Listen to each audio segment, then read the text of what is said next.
Okay, I think it's time we look into some Phantom Nightmare combos. I haven't really spent too much time looking at the format or looking at some combos up until now. However, I spent the first couple of hours of this morning looking over some combos, looking over some deck profiles from the OCG, essentially just going over some replays, going over footage online that's currently out there, and I must say these cards are absolutely broken. Now I've sort of got hands on with them. I wanted to show you guys some little one card combos that you can do. So we've got two combos that I'm going to go through with you today. Let me know if you guys want to see more videos like this, subscribe, all that good stuff. Just a disclaimer for these combos, you could probably play them a bit more optimally if you had more cards in your hand, but for the demonstration purposes I'm just going to show one card combos. They aren't exactly playing around any specific hand traps.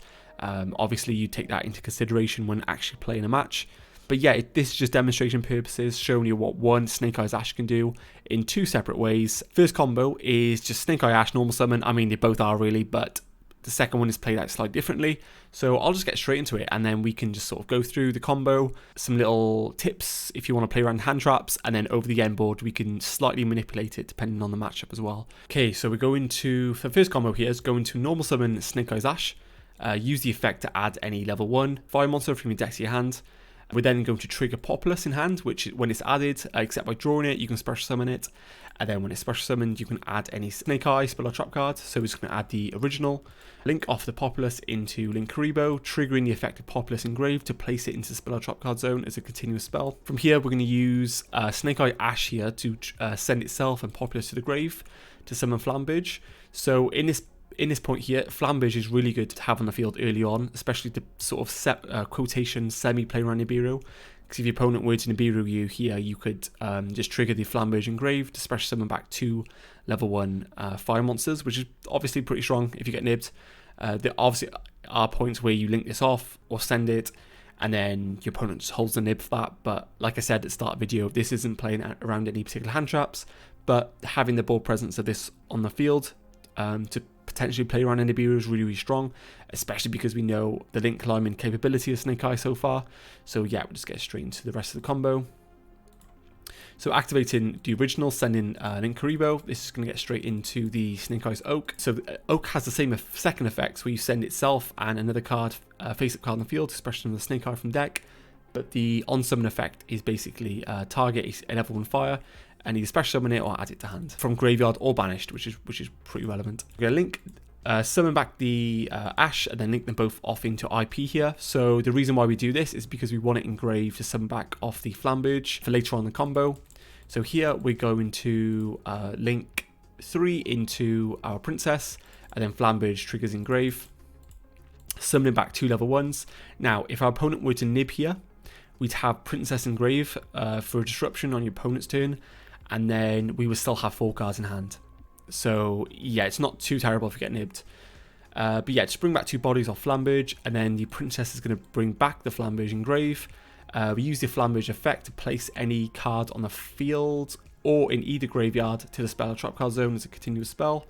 We're going to link 2 into Sunlight Wolf, and then summon the Linkuriboh engrave, triggering Wolf's effect.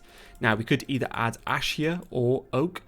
I think we add the Oak here because in the combo where you send off Flambridge for linking it off IP, which is part of the end board, you cannot get any further value off Oak because we won't have any further level 1 fires engraved to add back or special summon. So we always add the Ash here. Plus Ash is pretty good because on the crackback turn you can summon it back off Flambridge and then add a Kurikara for your opponent's turn, which is really, really strong.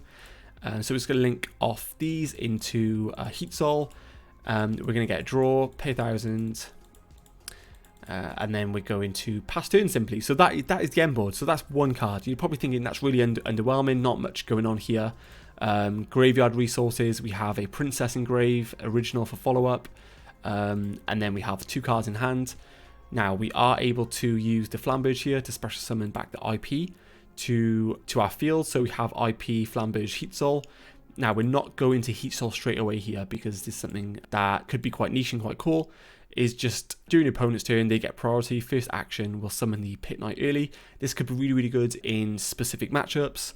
So essentially you're going to IP link 2 into early. So we'll read this card's effect here in a second. So This summons back 2, and then we get even further amount of follow-up off the Populace and off the Ash, adding Kirikara and Original. And then in its position here, you have Princess engraved still.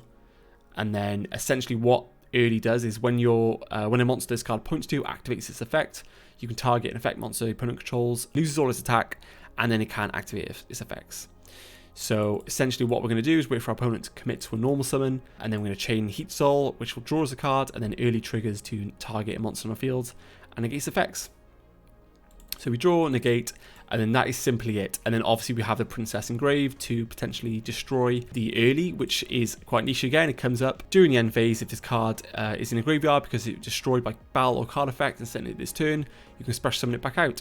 So essentially you pop it off your Princess, destroy a card your opponent controls, and then you can reborn it in the end phase. Let's say if they crack our board, we can have a little mini board and a bunch of follow-up. So that is pretty much it. One card gets you a Princess Engrave, Heat Soul, draw 2, a lot of follow-up, including specifically Kirikara for your follow-up turn, and then we have a Pit Knight early to have a target in the gate. Now, like I said, there will be 4 other cards in your hand, and I appreciate this combo doesn't play around every single hand trap, but it's just to showcase you the power of this deck going forward and how much vantage one card can literally get you, which I think is really ridiculous. The fact that you still have 4 cards in your hand, potentially hand traps, to stop your opponent even further, and having an insane amount of board presence to go straight into a potential Selene or Access Code on your turn. Obviously, you're locked into fires here. I did a little combo video going into an Appaloosa, but I realised that you're locked into fire after I posted the short video. But yeah, pretty much that's it for the first combo. So yeah, a lot of follow-up, a lot of disruption, and you'd still technically have 4 cards in hand, which is pretty ridiculous.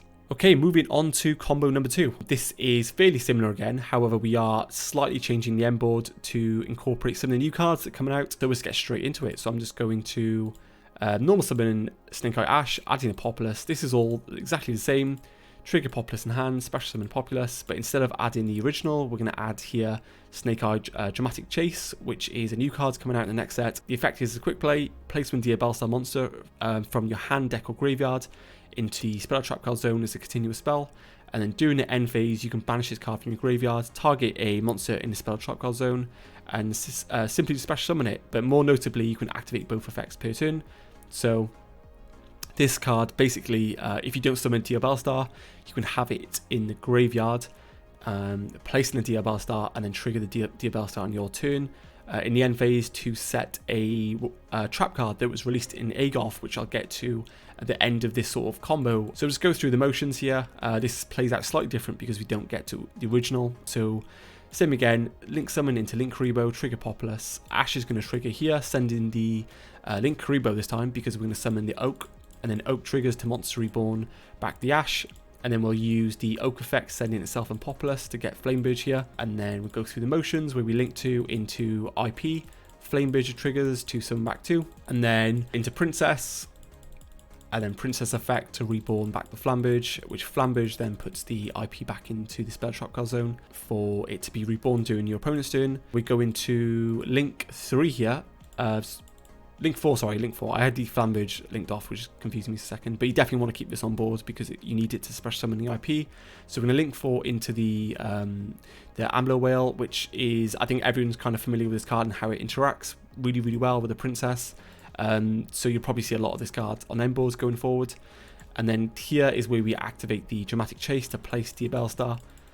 And then in the end phase, banish the Chase to special summon the Diabellstar to set one of the traps from Agoth, which I believe is super rare, so it should be pretty cheap right now. Essentially what it does, it is a layer disruption, so we kind of got graveyard disruption, we have an IP for monster disruption on the board, 4 cards in hand, as well as a back row disruption, so it's pretty clean. The effect is send one Diabellstar monster from your hand or face up field to the graveyard, target one effect monster on the field and negate its effects. Has a second effect is when your opponent activates a card or effect in response to Diabellstar, the monster effect, or your Simple Spore spell or trap card, or activation, you can banish this card from your graveyard and negate that effect. So this will you can use it on your opponent's turn, it'll then sit in grave and then act as a card to protect your plays on the follow-up turn, which can be really, really good for utilization and just more layered interruption. So this essentially is the end board here.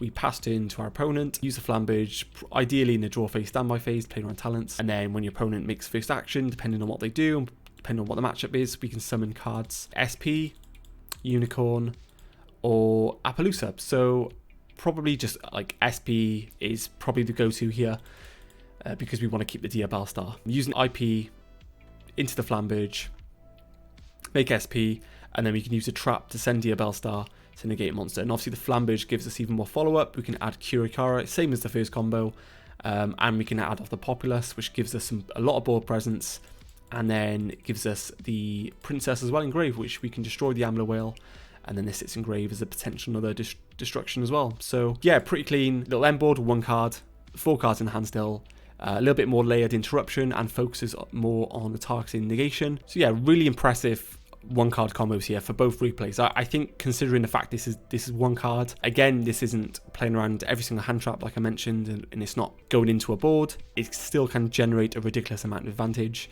And I'm really excited because the mirror matches seem really clean.